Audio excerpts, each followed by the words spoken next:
Hello, welcome back. This is lesson 4, and we're going to talk about the interior book design for your new book. And there are two things that we're going to cover in particular. The first one is for Kindle books.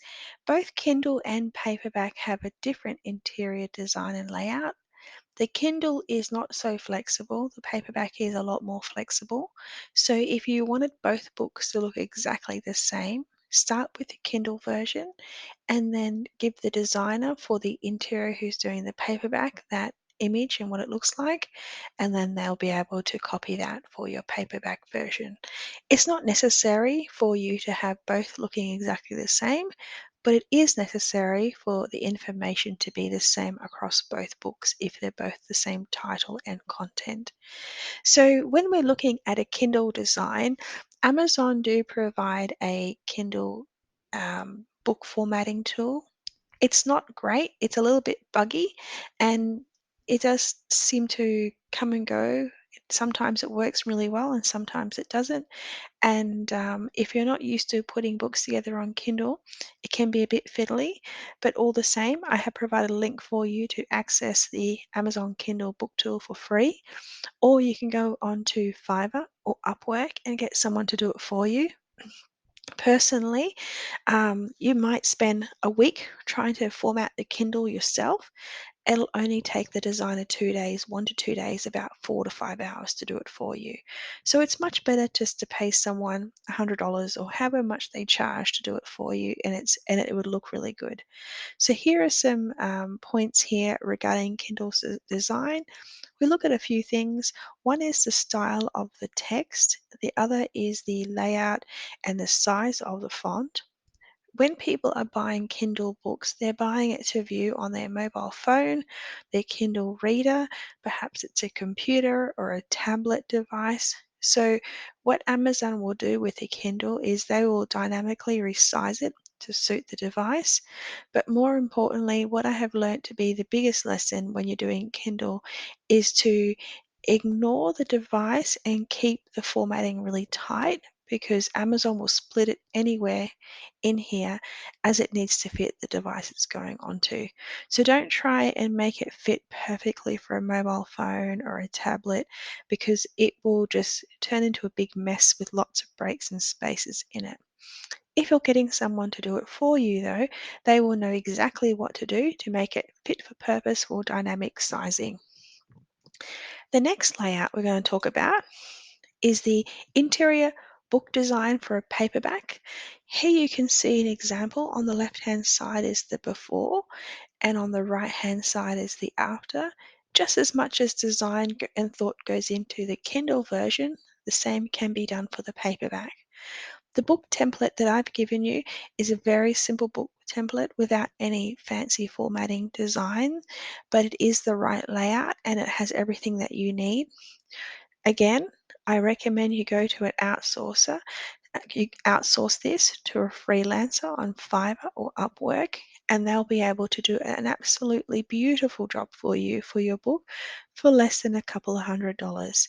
They will take the book that you've put together and they will lay it out like this, and they will put in styling for the chapters and the titles and the first letter of the paragraph. If there's anything in particular that you would like, any particular style or font, all you need to do is let the freelancer know. In the resources section of this course, I have provided some templates. One template in particular is called the book brief, and that book brief is what you can use to fill in the details to go to the Kindle designer and the print paperback designer. Sometimes you'll be really lucky and the same person can do both, but often you'll need to go to two different people.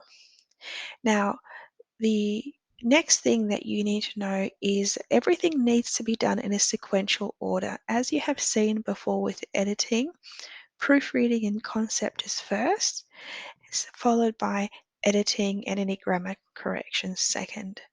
When we go to publish your book, the layout must be done first and the cover must be done last. When we do a book cover for a Kindle, it's a different size and shape to a book cover for a print book.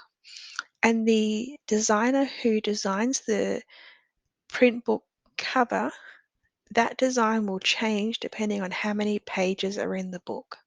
So keep in mind that everything that I've given you in this course is in a very specific order so that you get the most economical, quickest, most efficient run at printing your book.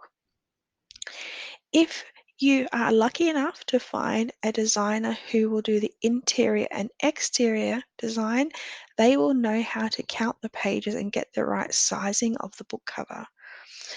We cover the book cover in a later lesson, and I will show you how to do the calculations very quickly and easily and how to download a size so that you can send it to the designer.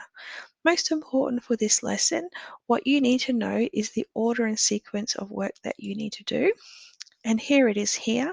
You finalize your manuscript. This is getting ready for pre-production, so you're getting your book ready to publish. Once you have your final manuscript, you can send it to the designer to do the interior for both the Kindle and the paperback at the same time. If it's the same freelancer doing both, then you give them just one manuscript with the book brief, and then you ask them to publish it in the size for the Kindle and the second for the size 5.5 by 8.5 for the paperback.